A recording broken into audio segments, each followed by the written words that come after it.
As familias dos traballadores del Nosa tomanlles o relevo desta volta. Son eles os que se concentrarán diante do Concello de Pontevedra para demostrar a súa preocupación ante a situación da cloreira situada en Lourizán. Será o sábado 17 de xuño ás 11 da mañá. Que non solamente son 60 parados máis, son nuestras familias, nuestros hijos van a los colegios de Pontevedra.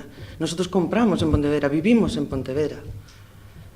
Hacemos vida, somos sociedad de Pontevedra. No solamente son 60 puestos de trabajo, eso es lo que queremos transmitir. Tenemos gente detrás. Con esta concentración as familias queren manifestar a súa oposición ao comportamento do goberno local. Contrapoñen a actuación dos alcaldes de Sestao e Torrelavega que se movilizaron para conseguir a permanencia das empresas, a de Miguel Anxo Fernández Lores. Frente al acoso pedimos respeto, frente al desamparo pedimos alternativas y soluciones.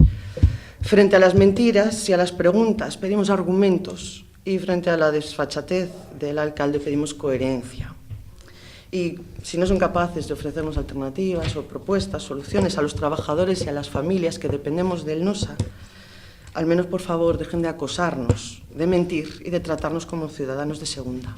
Recordan que Pontevedra ten 7.000 parados, polo que consideran que non se pode permitir o peche dunha factoría que aseguran xera emprego de calidade. Somos trabajadores, somos ciudadanos de Pontevedra y queremos mantener nuestros empleos, que afortunadamente son empleos dignos, donde se respeta un convenio y una conciliación laboral y familiar, y aquí estamos para asegurarlo, y queremos mantenerlos aquí y tener el derecho, como cualquiera, a poder vivir y disfrutar de nuestra ciudad. A nosotros también nos encanta disfrutar del mar, de la montaña y de nuestros hijos. Tamén atacan a burocracia, incluindo a Xunta de Galicia, por non buscar solucións para a continuidade da empresa en Lourizán. Sobre a postura da compañía, aseguran que a firma portuguesa propietaria del Nosa ten previsto o cambio tecnolóxico para deixar de utilizar mercurio no proceso de elaboración do cloro.